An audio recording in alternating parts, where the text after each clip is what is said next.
امیر شخص ایک عالم دین کے دروازے پہ جا کر کہتا ہے کہ آپ میرے بچے کو میرے گھر آ کر پڑھائیں. ایک عالم دین کے پاس ایک امیر شخص جاتا ہے.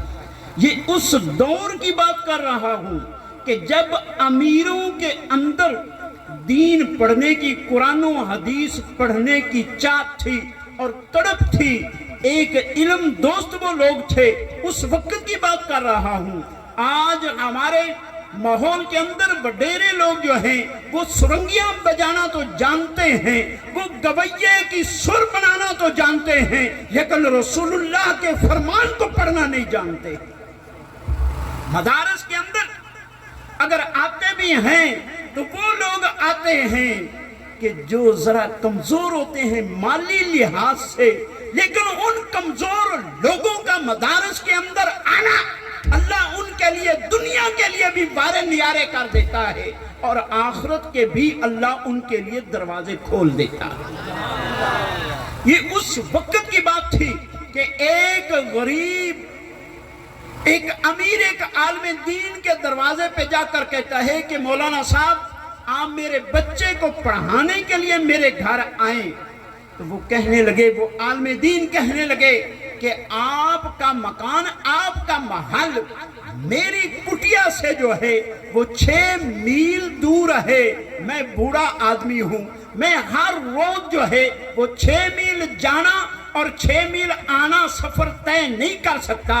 اب میری کمر جھک گئی ہے، میرے اوپر بڑھاپا آ گیا ہے. تو بادشاہ علم دوست تھا، اس عالم دین کو کہنے لگا جتنے بھی لوگ پنڈال کے اندر تشریف فرما ہے، میں آپ کو جو پیغام دینا چاہتا ہوں وہ پیغام میرا دل و دماغ سے سن لیں اور پھر اپنے جگر کے اندر اس کو جگہ بھی دے دیں. کہ وہ عالم دین کہنے لگے کہ میں اب کمزور ہوں، بڑھاپا آ گیا ہے، میں آپ کے محل پہ ہر روز 6 کلومیٹر 6 میل جانا اور 6 میل آنا یہ طے نہیں کر سکتا. وہ علم دوست بادشاہ عالم دین کو کہنے لگے کہ آپ کو پیدل آنے کی ضرورت نہیں ہے، میں آپ کے دروازے پہ گھوڑا باندھ دیتا ہوں. میں آپ کے دروازے پہ گھوڑا باندھ دیتا ہوں کہ آپ ہر روز گھوڑے پہ سوار ہوں اور میرے کاشانہ بادشاہ پہ آ کر میرے بیٹے کو علم دین پڑھائیں. اب وہ عالم دین اس گھوڑے پہ سوار ہوتے ہیں. 6 میل جانے کا 6 میل آنے کا سفر ہے. اس بادشاہ کے بیٹے کو پڑھاتے ہیں. چند دن بادشاہ کے بیٹے کو پڑھایا ہے تو چند دن پڑھانے کے بعد اس بادشاہ کے محلے کی گلی کے کونے میں ایک غریب بیٹا کھڑا ہے، ایک غریب لڑکا کھڑا ہے. اللہ اکبر. یہ علم کا ورثہ جو ہے یہ غرباء کے حصے میں آتا ہے. علمی وراثت جو ہے یہ غرباء کے اکثر اس طرح ہے. تو وہ غریب لڑکا ایک دن عالم دین بادشاہ کے محل سے نکلے ہیں. تو وہ غریب لڑکا کہنے لگا کہ حضور آپ بادشاہ کے محل میں آ کر پڑھاتے ہیں تو کتنی تنخواہ لیتے ہیں؟ مولانا صاحب نے پوچھا بیٹا آپ کو کیا ضرورت ہے پوچھنے کی؟ وہ غریب لڑکا کہنے لگا کہ مولانا صاحب میں بھی پڑھنا چاہتا ہوں، میں بھی پڑھنا چاہتا ہوں. یہ ان لوگوں کی باتیں ہیں. تو مولانا صاحب نے کہا کہ بیٹا میں پہلے ٹائم مدرسہ پڑھاتا ہوں، پچھلے ٹائم جو ہے وہ آ کر بادشاہ کے بیٹے کو پڑھاتا ہوں، میرے پاس ٹائم نہیں ہے، پڑھانے کے لیے ٹائم نہیں، فیس نہیں لیتا. تو وہ بچہ کہنے لگا کہ مولانا صاحب آپ فیس پڑھانے پہ نہیں لیتے ہیں تو ٹائم نکالنا میرا کام ہے. آپ مجھے پڑھانے کی حامی بھر لیں تو ٹائم نکالنا میرا کام ہے. اب مولانا صاحب نے کہا کہ بیٹا تو کیسے پڑھے گا؟ جتنے بھی دوست بیٹھے ہیں یہ بس اس محفل پاک کا پیغام سمجھ لو.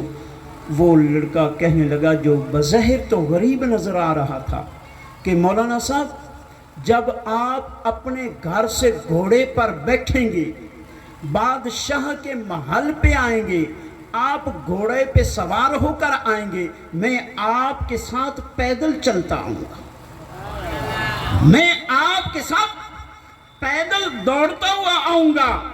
وہ وقت جو ہے وہ میرے لیے آپ نکال لیں، آپ اس وقت میں مجھے پڑھائیں، اس وقت میں۔ اب مولانا صاحب نے کہا کہ اس غریب مسکین کا دل کیا توڑنا، یہ کتنے دن گھوڑے کے ساتھ دوڑے گا، یہ کتنے دن گھوڑے کے ساتھ دوڑے گا؟ 2 دن دوڑ لے گا، 3 دن دوڑ لے گا، کھلیاں پہ جیسا بالآخر چھوڑ دے سی۔